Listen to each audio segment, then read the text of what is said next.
सेवा, सुशासन और गरीब कल्याण के प्रति समर्पित 8 वर्ष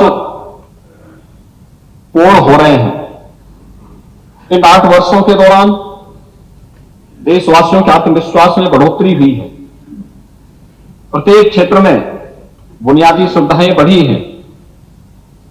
जरूरतमंदों तक बिना भेदभाव विकास और कल्याणकारी योजनाओं का लाभ पहुंचा है।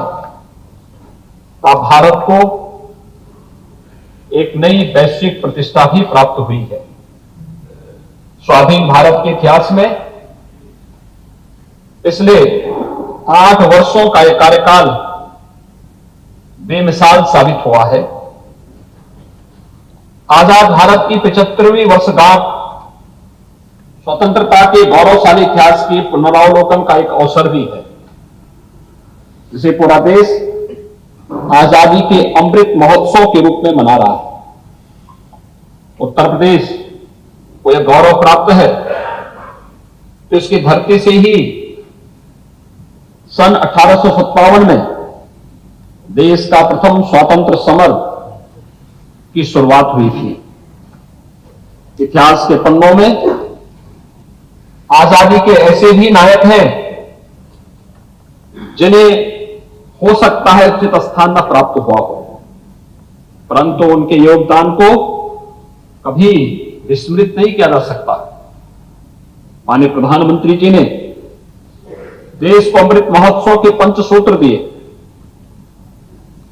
ये सूत्र हैं आजादी की ऊर्जा का महोत्सव,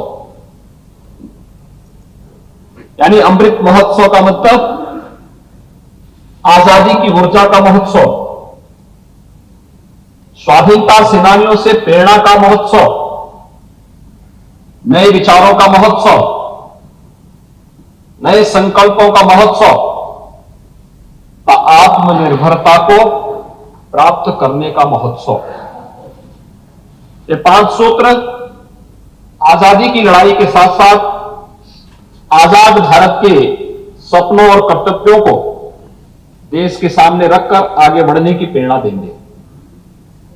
आजादी का अमृत महोत्सव हमें आत्मावलोकन का अवसर दे रहा है।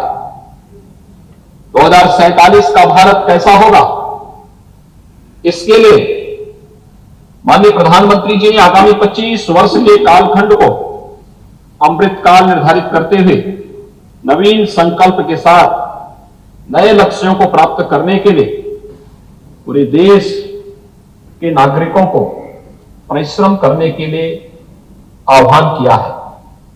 इस अवसर पर याद करना आवश्यक होगा कि आजादी के इस आंदोलन की सबसे महत्वपूर्ण मांग अपने देश के लिए अपने कानून की थी।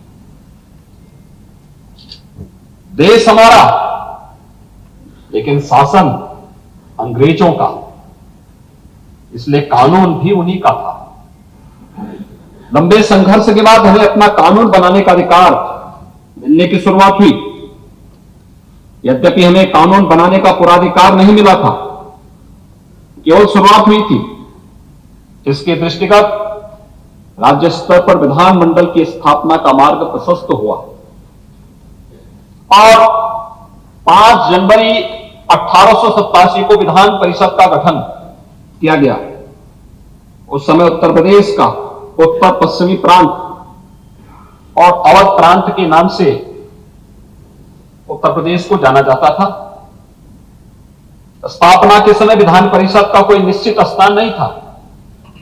परिषद की प्रथम बैठक प्रयागराज में, एक बरेली में और एक मालवी सभागार जो तत्कालीन बैलेट हॉल लखनऊ विश्वविद्यालय में भी हुई।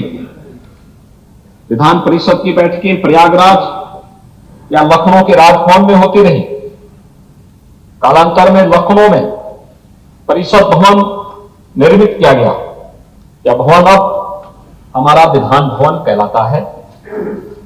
वर्ष 1928 में यह भवन विधान परिषद का स्थायी स्थान बन गया। गवर्नमेंट ऑफ इंडिया एक्ट 1935 के अनुसार विधानमंडल द्विसदनीय हो गया।